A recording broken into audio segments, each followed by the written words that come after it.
예, 하나님께 영광의 박수 한번 돌리겠습니다. 네, 감사합니다.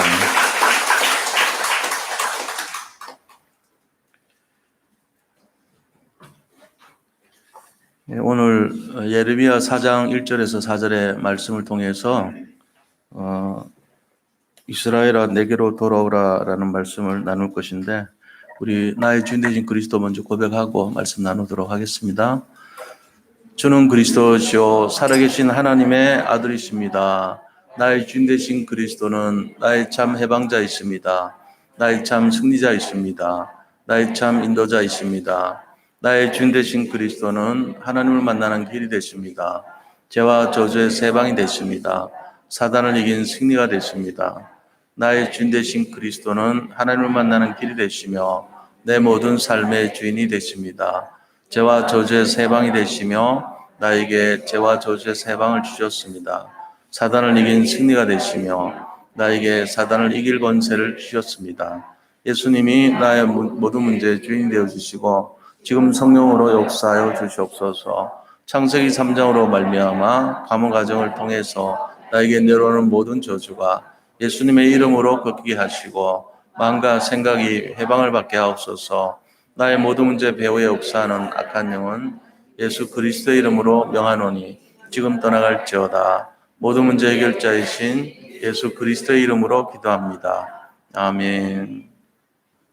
누가복음 11장 13절 너희가 악할지라도 좋은 것을 자식에게 줄 줄 알거든 하물며 너희 하늘 아버지께서 구하는 자에게 성령을 주시지 않겠느냐 하시니라. 빌립보서 4장 6절에서 7절 아무것도 염려하지 말고 다만 모든 일에 기도와 간구로 너희 구할 것을 감사함으로 하나님께 아뢰라. 그리하면 모든 지각에 뛰어나신 하나님의 평강이 그리스도 예수 안에서 너희 마음과 생각을 지키시리라. 아멘. 네, 오늘 예레미야 4장 1절에서 4절 이 말씀을 통해서 이스라엘아 내게로 돌아오라라는 제목으로 말씀을 나누도록 합니다. 서로 옆에 분들 보시면서 인사하도록 하겠습니다. 그리스도는 완전하고 충분하고 모든 것입니다. 오직 복음으로 삽시다. 영적 개혁을 합시다. 우리는 이제 성경을 이렇게 볼 때 반복적인 불신앙의 모습들을 이제 많이 볼 수가 있죠. 특히 사사기 같은 경우는 사사 14명을 거치면서 계속적으로 이스라엘이 영적으로 타락하고 또 그것을 회복하다가 또 다시 타락하고 이런 모습을 끊임없이 반복하는 걸 볼 수 있어요. 그래서 이스라엘이 굉장히 힘들고 어렵고 정말 여러 가지로 하나님 뜻과 반대되는 그런 응답을 받고 그런 재앙 속에 살아갔는데 마지막 절에 보니까 그 이유가 나와 있어요. 그 사사기 21장 25절에 뭐라고 되어 있냐면은 그때 이스라엘의 왕이 없으므로 자기 소견에 옳은 대로 행하였더라 이렇게 돼 있단 말이에요. 그러니까 결과적으로는 자기 소견에 옳은 대로라는 이 말이 자기의 기준이 됐다는 거예요. 자기 생각이 기준이 됐다는 거죠. 그러니까 우리가 가장 위험한 것이 뭐냐면 내가 기준이 되는 게 제일 위험한 거예요. 그래서 우리가 볼 때는 맞는 것 같아도 하나님 보실 때 틀리거든요. 그러니까 하나님이 보실 때 맞는 그거를 해야 되는 거예요. 그래서 내 생각이 아니고 하나님 생각을 해야 되고 내 뜻이 아니고 하나님 뜻을 찾아야 됩니다. 그리고 내 것이 아니고 하나님 것을 가지고 뭐든지 인도를 받아야 되는 거예요. 그래서 그럼 어떻게 하면 되냐? 내가 일단 모든 것을 기준으로 하고 판단하는 것이 좀 틀렸다는 것을 알면 돼요. 저도 옛날에는 제가 굉장히 이렇게 맞는 걸로 많이 생각했어요. 나는 착하게 살았으니까 선행상도 그 선행상 쉽게 주는 거 아니거든요. 어떻게 보면은 무슨 일이 있어 주잖아요. 6년 동안 친구를 얻고 다녔다든지 뭐 어떤 그런 여러 가지 그 행동을 하는 거 보고 주잖아요. 근데 6학년 때 졸업할 때 선행상 받고 졸업했어요. 그게 이제 안동시장상인데 그거 받았어요. 선행상으로. 그리고 중학교 때 졸업할 때 선행상 받았어요. 그러니까 뭔가 제 마음속에는 나는 착하다. 나는 세상의 기준이야. 다른 사람은 악해. 이런 거를 이제 마음속에 이렇게 갖고 있었던 거예요. 그게 알고 보니까 자기 속인의 어른대로예요. 그게 결과적으로는 사람들을 힘들게 하고 어렵게 하는 거예요. 하나님의 마음은 어떤 것일까요? 하나님은 우리를요, 풍성하게 하고 축복해 주시기를 원하시고, 우리를 구원하시기를 원하시는 거예요. 그래서 하나님 마음을 나타낸 것이 사랑과 희락과 화평과 충성과 온유와 절제와 자비와 양선과 오래 참음이라고 하는 이 성령의 9가지 열매를 설명하고 있어요. 근데 사람들 생각, 다시 말하면 세상 생각이고 마귀 생각이에요. 그건 어떻습니까? 모든 양을 죽이고 멸망시키고 도적질해서 빼앗아 가려고 오는 거예요. 결국은 그 마음이 세상 기준이고 자기 기준이고 사단의 기준이 뭐냐 똑같아요. 이 세 가지가 사실은. 그게 어떤 거냐 하니까 구원받기 전에 복음 가지기 전에 우리의 모습은요. 어, 분리시키고 이간시키고 정죄하고 판단하고 멸망시키고 도덕질하고 남들 위에 설라 그러고 이익을 보려 그러고 분내고 당짓고 그게 하나님께서 원치 않은 삶의 모습들입니다. 자, 이 두 가지 양면성에서 우리가 살아가는 모든 내용들이 내가 기준이 돼 갖고 산단 말이에요.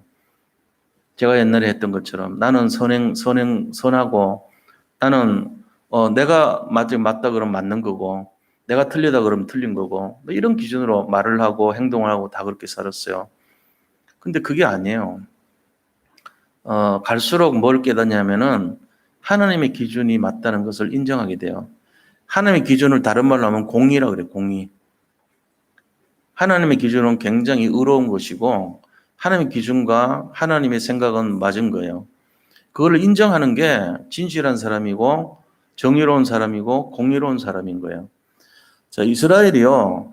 지금 너무나 배역을 했어요. 배역이란 게 이제 하나님을 배신한 거죠. 거슬려서 배신한 걸 배역이라 그럽니다.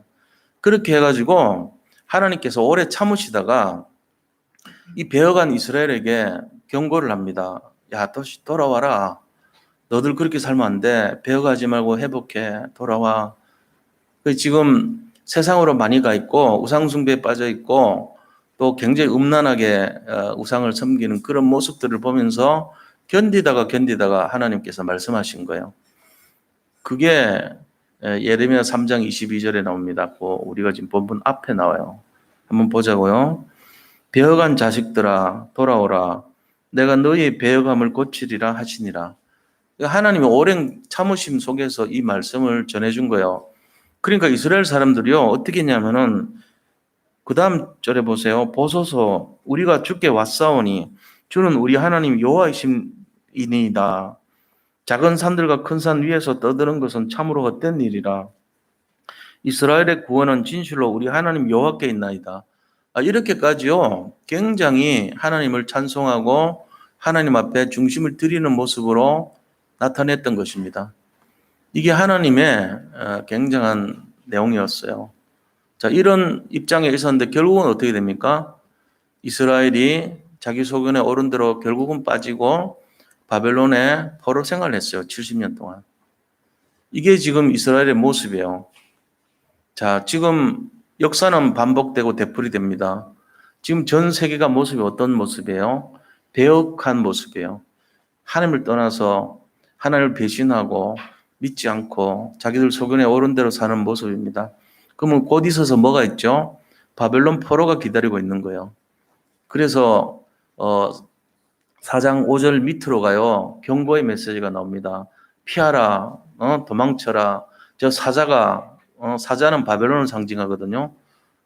사자가 너희들을 삼키려고 돌아올 것이고 굉장한 능력을 가진 자들이 너희들을 침공할 것이고 그러면서 예언이 쫙 돼 있습니다. 거기에 그냥 걸려 들어간 거예요. 지금 이 시대 이 모습 속에서 하나님께서는 우리에게 두 번째 결단을 촉구하고 계십니다. 바벨론의 포로 잡혀가기 전의 모습 두 번째 지금 상황이에요. 자, 또 잡혀갈 겁니까? 감옥 한번 갔다 온 사람이 70년 감옥 생활하고 나왔어요. 70년 감옥 생활하면 끝난 거예요, 인생. 10살 때 잡혀가면 80세 때 돌아오는 거예요. 지금 두 번째 생을 지금 사는 거예요. 잘못하면 바벨론으로 돌아갑니다. 근데 하나님께서 어떻게 살면 된다는 말씀을 주셨어요. 안 주신 게 아니고. 우리에게 두 번 다시는 포로 생활하지 말라고 경고의 메시지를 주셨어요. 오늘 1절에서 4절에. 그게 4절까지 내용이에요. 그런데 이스라엘 사람들이 어떻게 해서 저번에는 실패했냐? 자기 소견에 오른 대로 세상의 중심이 자기고 판단의 기준이 자기고 모든 내용의 기준이 자기였던 거죠. 그러니까는 실패했던 거예요. 자, 이제 두 번째 시간표가 왔습니다. 우리는 어떻게 살아야 될까요? 제가 오늘 그거를 막는 내용을 나누려고 그래요. 우리의 인생을 개혁시키는 내용을 말씀드리려고 합니다. 제 말이 아니고 하나님 말씀이에요. 이게 오늘 1절에서 4절까지가 하나님께서 이렇게 하라는 말씀이에요. 두 번 다시는 바벨론의 포로 생활, 속국 생활, 노예 생활 하지 말라는 메시지입니다. 자, 이 메시지를 듣고서도 우리가 우리의 소견에 옳은 대로 할 겁니까? 내가 기준이 될 겁니까? 잘 생각해 보셔야 돼요. 두 번째는 걸려 들어가면 안 돼요. 한 번은 실패했지만 두 번째는 그렇게 하면 안 되겠죠. 역사는 우리에게 교훈을 줍니다. 너희들 소견대로 너희가 중심이 되고 너희가 주인이 되면 실패한다는 것을 교훈하고 있습니다. 14번이나 그랬고 그 이후에도 계속 그랬습니다. 자, 이제 우리는 전 세계 모습 앞에서 직면하고 있는 다가올 70년의 포로 생활을 어떻게 대처할 것인가를 잡아야 될 시간표입니다. 오늘 말씀은 거기에 다시는 빠져들지 않고 포로되지 않는 방식을 얘기하려고 하는 거예요. 이거를 잡고 우리는 어떻게 살아야 될지를 지혜롭게 인도를 받아야 될 줄로 믿습니다. 우리 모든 성도님들, 하나님께서 제목으로 주신 것이 답이에요. 이스라엘아, 내게로 돌아오라. 이겁니다. 우리가 가야 될 내용이 여기에 다 집약되어 있어요. 우리 모든 성도님들 참 복음으로 돌아오시기를 축복합니다. 그래서 두 번째 바벨론 포로 생활은 없도록 방지하고 막아야 될 줄로 믿습니다. 사단은 계속 우는 사자와 같이 바벨론 같이, 바벨론의 상징이 사자예요. 사자. 날개 달린 사자가 바벨론을 상징해요. 자, 그 우는 사자와 같이, 날개 단 사자와 같이 산길자를 찾아 돌아다니고 있습니다. 우리 개인을 약점을 다 알고 우리 개인에 빠져있는 그 상황을 다 알고 있어요. 자, 거기서 빠져나오려면 어떻게 해야 되는지 오늘 이 말씀을 통해서 기준을 삼고 말씀을 잡고 언약을 잡고 승리하시기를 축복합니다. 예, 그래서 본론에 들어가서 첫 번째입니다. 포로되지 않을 개혁의 시작은 무엇인가 하는 거예요. 우리가 전과 같이 뭔가 사단에게 포로되고 마음이 평안이 없고 행복이 없고 근심이 가득하고 정말로 성령 충만이 아니라 세상 충만, 악령 충만, 성공 충만 이런 것만 가득했던 우리. 자, 거기에서 어떻게 하면은 새롭게 개혁이 시작되는가 하는 거예요. 시작이니까 조금 이제 맛보기만 하는 거죠. 시작이니까. 나중에 점점 구체적인 게 이제 두 번째, 세 번째 나옵니다. 그러면 개혁의 시작은 어떤 것이냐? 오늘 1절 말씀을 보세요. 뭐라고 되어 있습니까? 여호와께서 이르시되 이스라엘아 너가 돌아오려거든 내게로 돌아오라. 이거를 말씀하신 거예요. 그럼 어디에서 돌아오는 거죠? 우상 숭배하지 말고 내게로 돌아오라는 말이에요. 그러니까 1절의 말씀이 너는 가증한 것을 버리고 여호와께로 돌아가야 된다는 것을 말씀하고 있어요. 그 뒷절에 한번 보자고요. 너가 만일 나의 목전에서 가증한 것을 버리고 내가 흔들리지 아니하며 이렇게 됐어요. 가증한 것을 버리고 흔들리지 아니하며 어떻게 하면은 복을 받을 것이란 거예요. 하나님께서 너를 자랑스러워할 것이란 거예요. 뒤에 나오는 말이. 그러면 첫 번째는 가증한 것을 버리고 내게로 돌아오라 그랬습니다.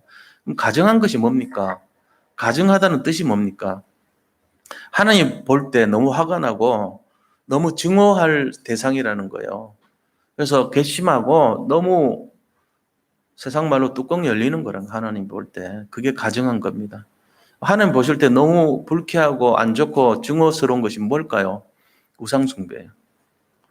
우상 숭배하는 거하고 우상의 제단을 쌓는 거 이거 가증한 것이라고 그랬어요. 그거 하지 말라는 거예요. 이방인의 제사, 우리가 이방인 아닙니까? 우리가 하는 제사도 이방인의 제사에 속하거든요. 이게 가증한 거예요.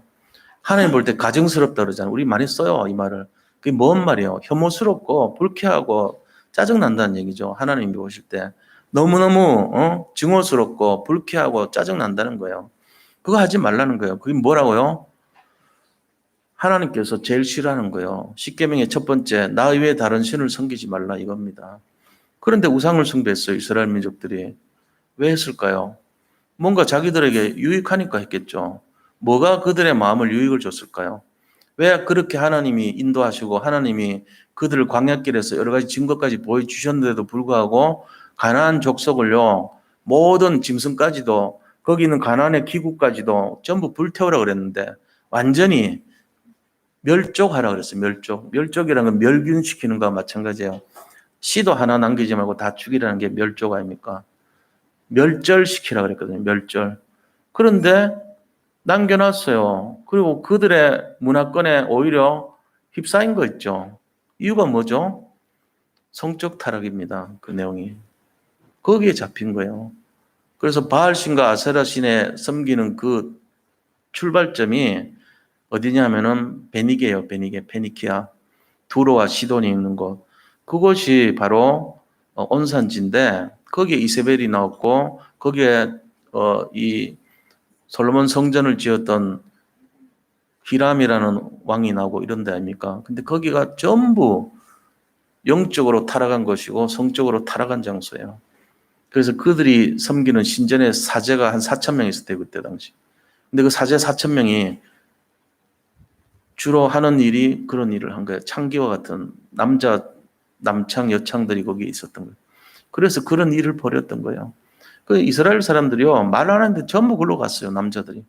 거기 가지고 그거 구경하고 자기들도 실제로 하고 하나님 보시기에 너무나 타락된 모습이었다는 거예요.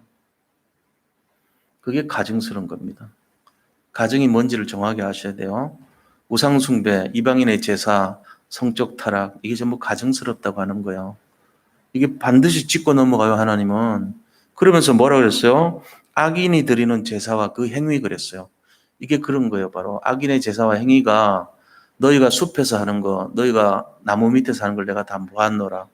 이러면서 바알과 아세라와 섬겼던 너의 그 음란한 모습을 내가 지켜보았노라. 성경에 곳곳마다 기록되어 있습니다.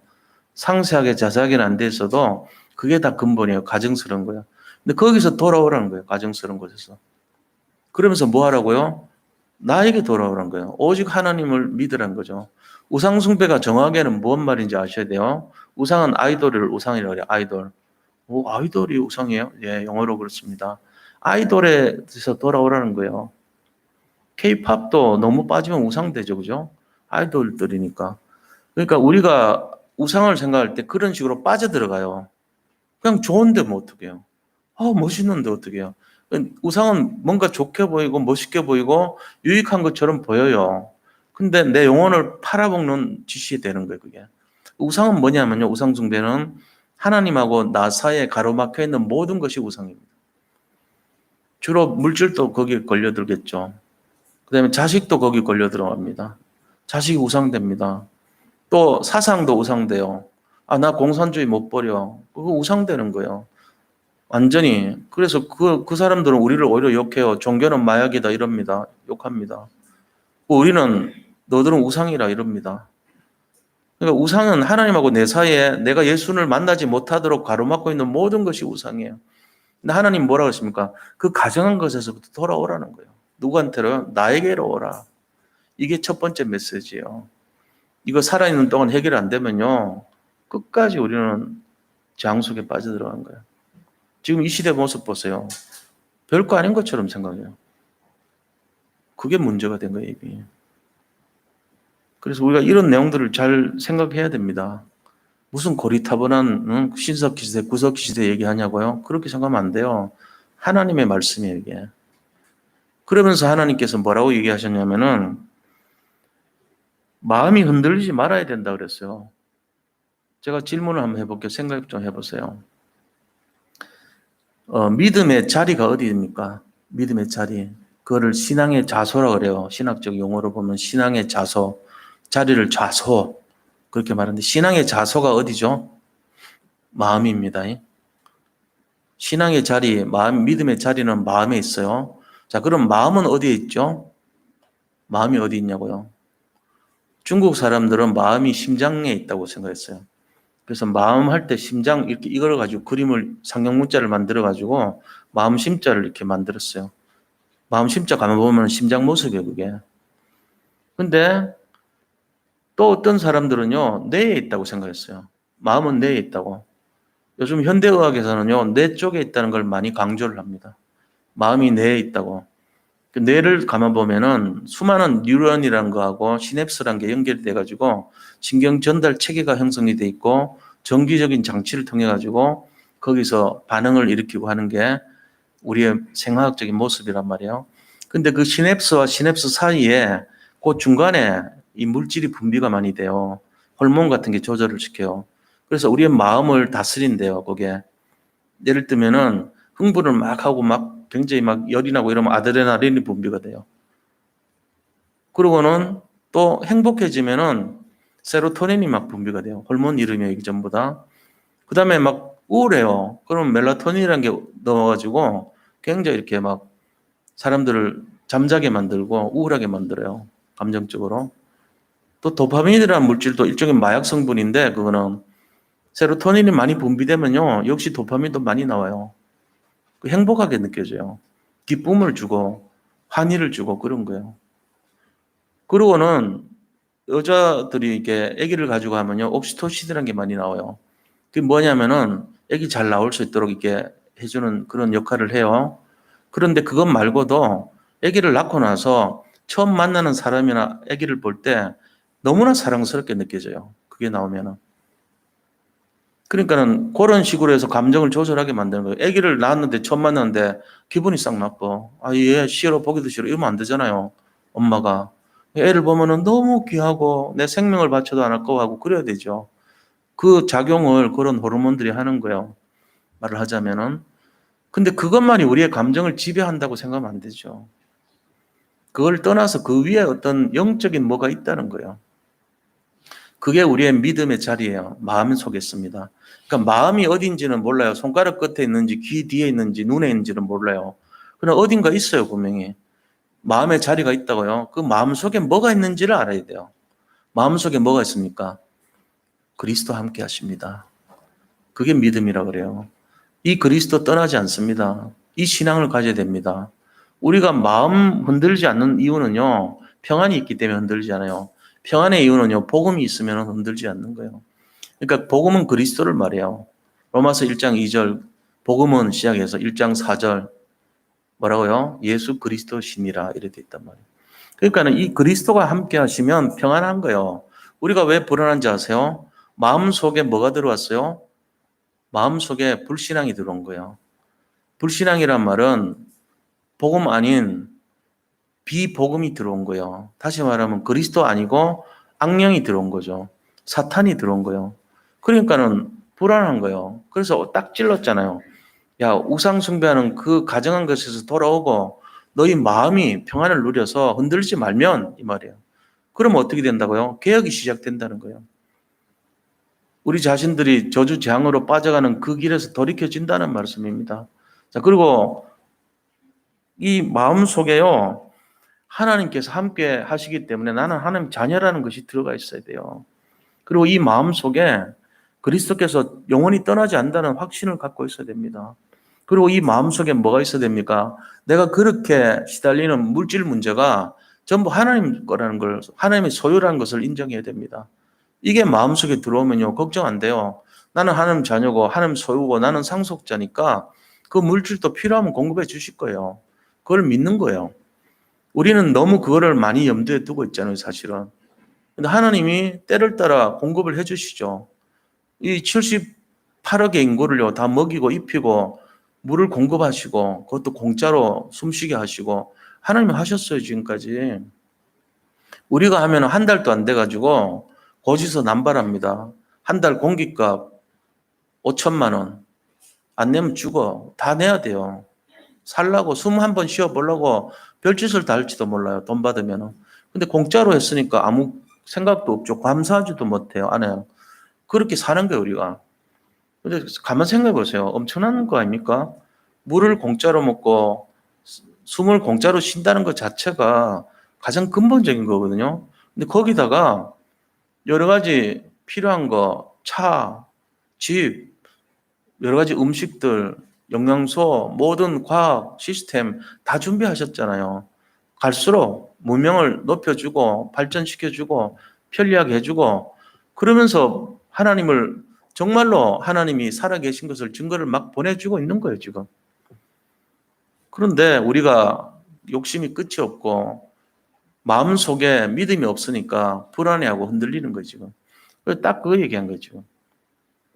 예레미야 선지자가 이 얘기한 거예요. 앞으로 너들 이거 위험한 일이 일어날 건데 이거 제대로 지켜라. 바로 앞에 거니까. 그 얘기했어요. 근데 하겠다 그랬어요. 배역에서 돌아오라니까 돌아오겠나이다 했는데 안 되는 거 있죠. 결국은 또 돌아간 거예요. 알고 보면은.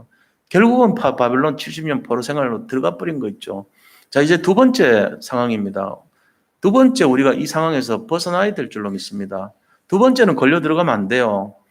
10살 때 들어가서 80세 때 나왔는데 또 들어가면요. 거기서 죽어야 돼요. 바벨론에서 죽어야 돼. 마른 뼈가 돼야 돼. 그것도 심히 갈급한 마른 뼈. 그래 되면 안 되잖아. 억울하잖아요. 한번 좀 살아봐야지 나도. 나도 좀 해방돼서 살아봐야지. 그런 오늘 그 방법을 그 길을 얘기하고 있는 겁니다. 자, 그래서 작은 두 번째로는요. 2절에 보세요. 진실과 정의와 공의로 여호와의 삶을 두고 맹세하면 나라들이 나 때문에 스스로 복을 빌며 나 때문에 자랑할 것이라는 거예요. 우리가 이 진리와 진실과 그죠? 정의와 공의의 의미를 잘 새겨 들어야 돼요. 진리가 뭡니까? 진리는 거짓되지 않은 거, 포장하지 않은 게 진리죠. 그럼 그게 궁극적으로 어떤 거냐는 거예요. 영적 사실을 알고 있으라는 거예요. 진리는. 진리를 알지니 진리가 너희를 자유케 하라 그랬잖아요.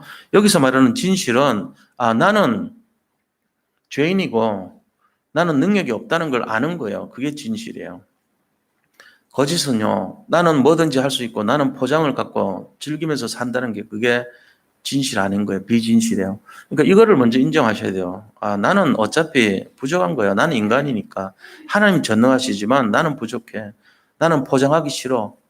그러니까 화장도 너무 진하게 하면은 조금 죄송한 얘기지만 보기가 좀 그렇습니다. 은은하게 하면요 굉장히 좋죠. 이게 제 취향이 아니고요. 모든 남자들이 아마 그렇게 느낄 거라고 봐요. 여자분들이 볼 때도 마찬가지 아닙니까? 진실을 알게 되면 그게 더 나아요. 그래서 지나치지 않는 게 훨씬 나아요. 과유불급이라고 그랬잖아요. 그런 것처럼 이렇게 너무 막 화려하게 하는 것보다는 내가 죄인임을 고백하는 자세, 그게 진실이에요. 하나님, 저는 죄인입니다. 이게 진실이란 말이에요. 그리고는 두 번째는요, 정의는 뭡니까, 그럼?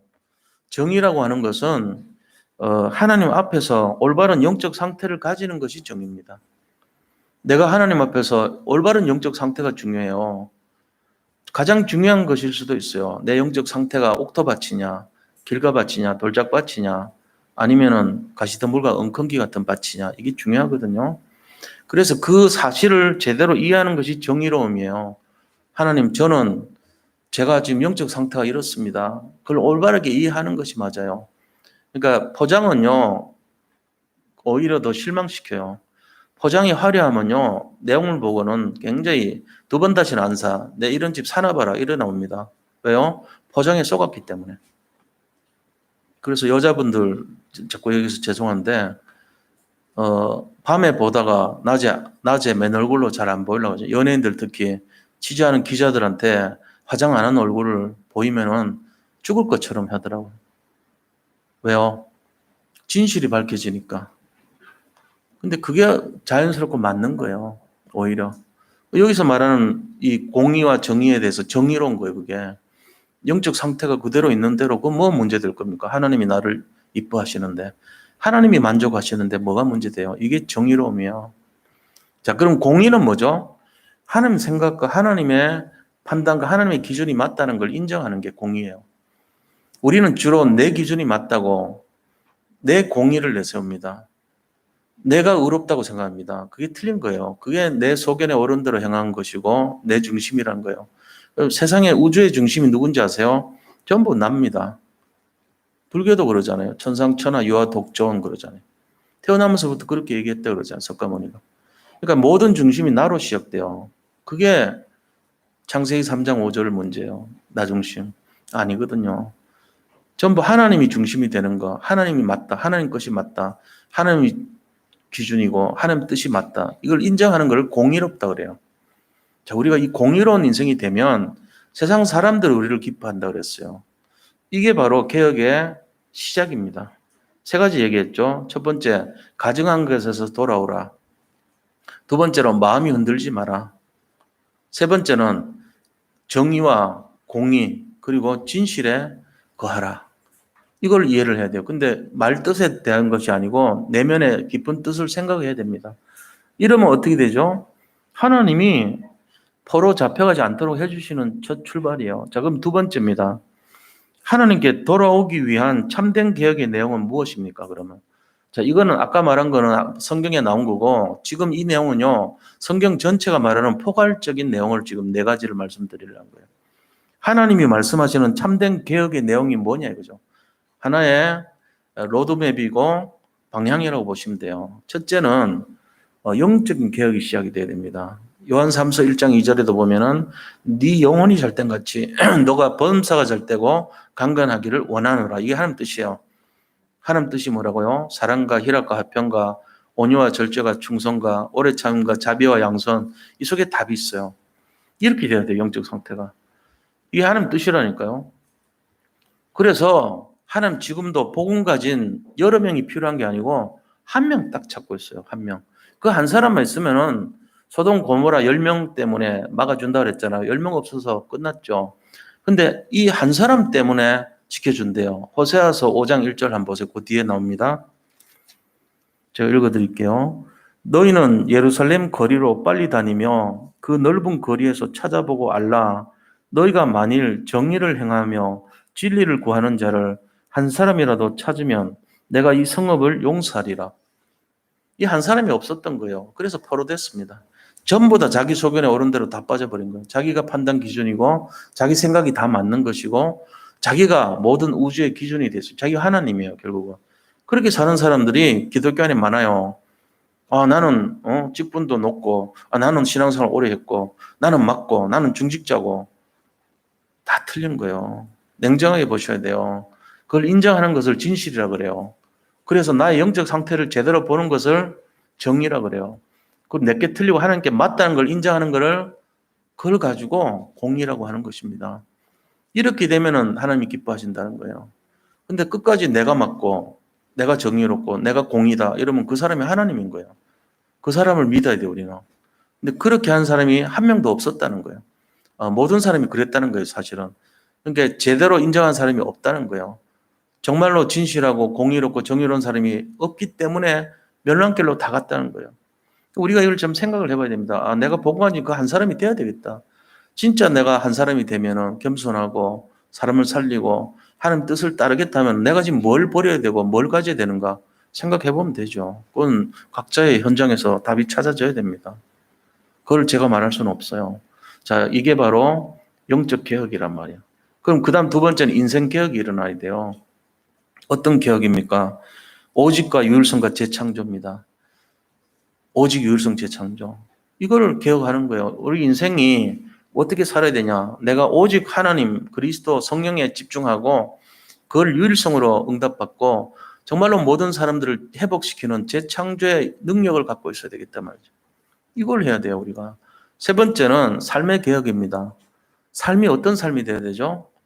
237 나라 살리고 5천 종족 살리는 전도와 선교의 삶, 62가지 전도자의 삶이 되어야 될 줄로 믿습니다. 제가 시간 관계상 길게는 설명 못해요. 자, 네 번째는요, 교회 생활의 개혁이 일어나야 됩니다. 교회 생활. 교회 생활의 개혁이 어떤 거죠? 다른 게 아니고, 교회 안에서요, 우리 자신들이 복음화돼야 돼요. 수많은 복음이 쏟아지고 있잖아요. 강단의 말씀이 기준이 되고 쏟아지고 있죠. 제가 한 게 아니잖아요. 이건 전부 하나님 말씀이에요. 제가 어디서 갖고 온 게 아니고 전부 성경에서 나온 말씀. 개인화, 복음의 개인화. 그 다음에 보좌의 능력이 임하는 보좌와 그리고 시대를 살리는 시대 서밋화. 이 축복이 교회 안에서 개혁으로 나타나야 돼요. 내 것으로 나와야 돼 그게.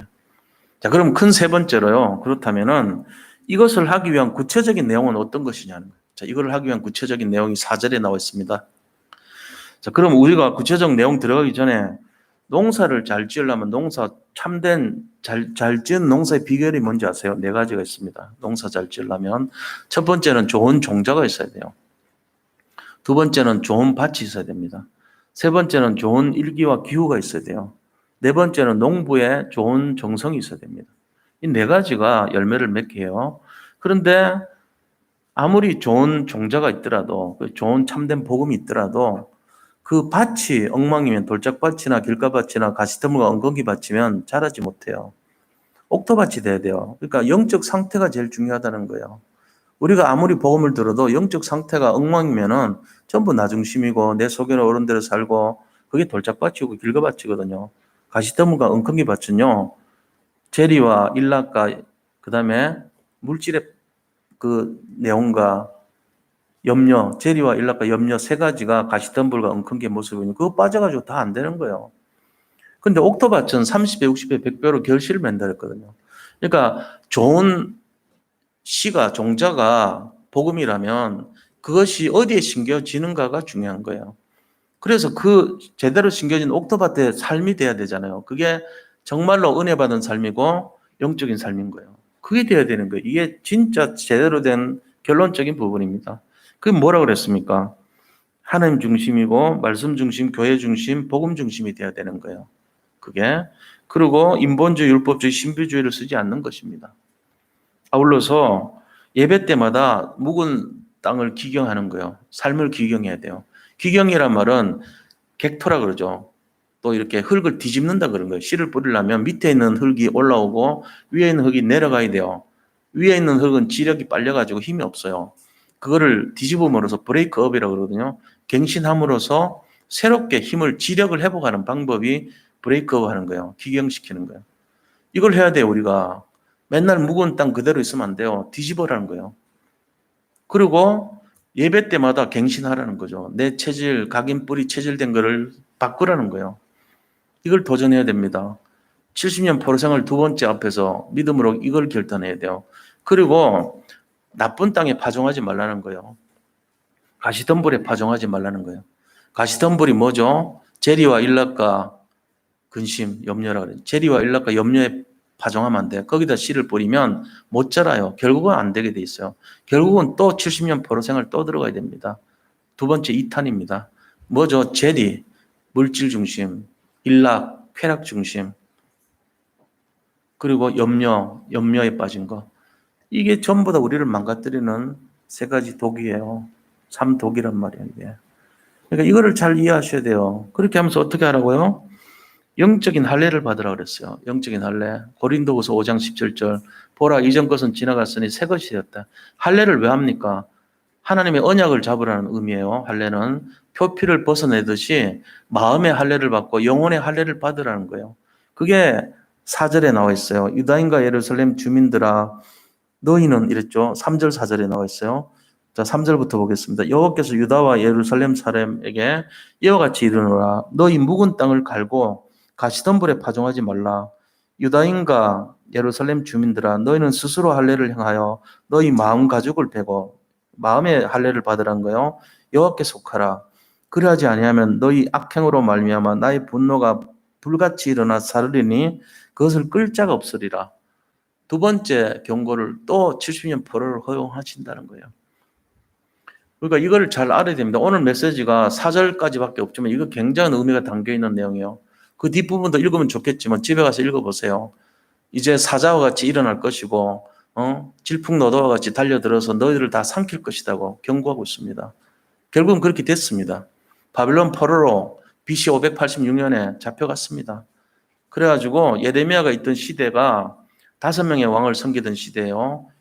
요시야 왕은 잘했어요. 근데 애굽에 느고가 쳐들어와가지고 전사했습니다. 그 다음에 여호아하스 왕이 그 아들인데 또 역시 잡혀가지고 포로로 애굽에서 병사했습니다. 그 다음에 그 아들이 누굽니까? 여호야김이 왔습니다. 여호야김은 결국은 바벨론이 쳐들어왔어요. 바벨론이 조공을 안 바친다 그래서 거기에 포로돼 가지고 죽었습니다. 그리고 그 아들 여호야긴이라고 있어요.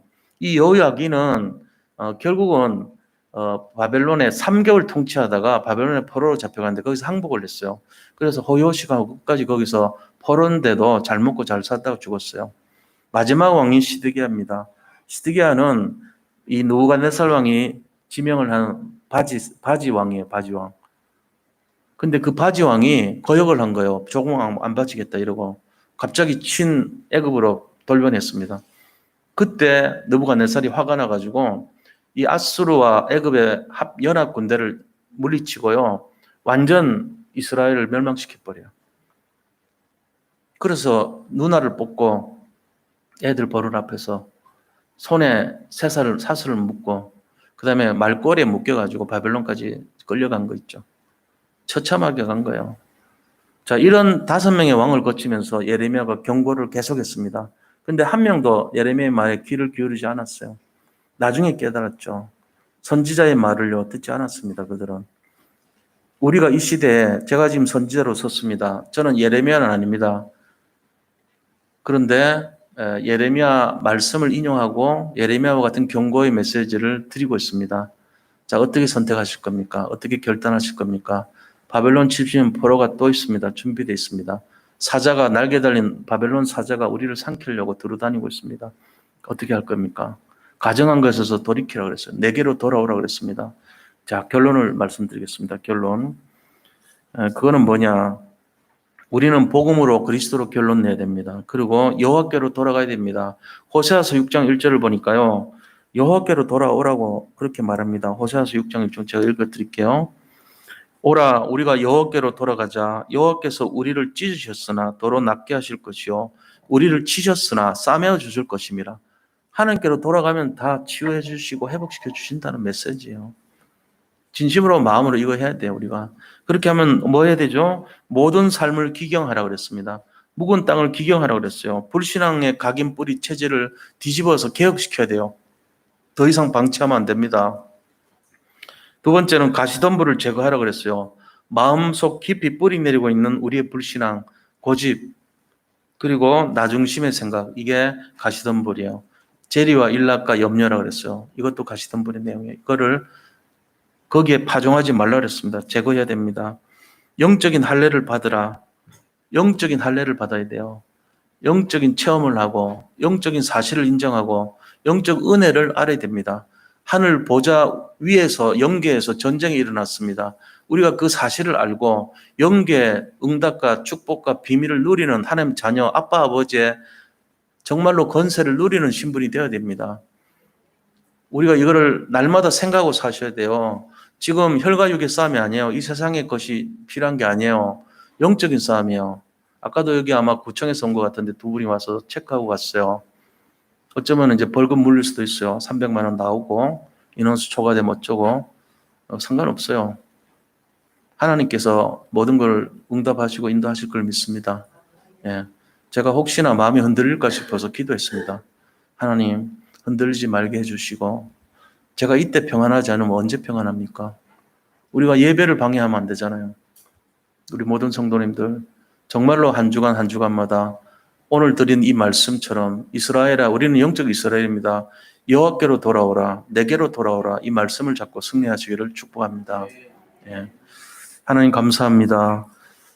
우리가 잃어버렸던 모든 것을 회복하는 시간 되기를 원합니다. 우리가 연약한 것을 인정하고 진실하게 주님 앞에 영적 상태를 바라보게 하고 정말로 하나님 것이 맞다는 것을 인정할 수 있는 믿음의 사람이 되게 하시고 정말로 여호와께로 돌아올 수 있는 믿음으로 승리하게 하여 주옵소서. 예수 그리스도 이름으로 기도드립니다. 아멘. 자, 우리 이 시간에 우리가 같이 한번 기도해요. 영적으로 승리할 수 있도록 다른 거 하지 말고 영적인 승리 그리고 복음으로 돌아올 수 있도록 같이 함께 기도하겠습니다. 하나님 감사합니다. 우리 모든 성도님들이 정말로 영적으로 승리하고 바벨론의 포로에서 다시 돌아가지 않도록 자유함을 누릴 수 있도록 믿음으로 승리하게 하여 주옵소서. 아버지 하나님께서 모든 가정한 것에서 돌이키라 말씀하셨고 정말로 흔들리지 말라 말씀하셨고 또한 아버지 하나님께서 정말로 진실과 정의와 공의로 하나님 앞에 서라고 말씀하셨습니다.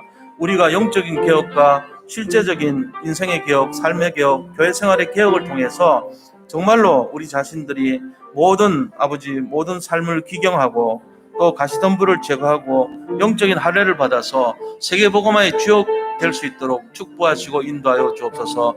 조그마한 일의 메인 삶이 아니고 혈과육의 싸움이 아니고 정말로 영계에서 일어나는 영적 싸움의 주역이 될 수 있고 승리자들이 다 되어서 237 5천종족 살리는 주인공들 역할을 감당할 수 있도록 인도하여 주시옵소서. 살아계신 예수 그리스도 이름으로 기도드립니다. 아멘. 우리 279장 찬송 드리면서 헌금하겠습니다.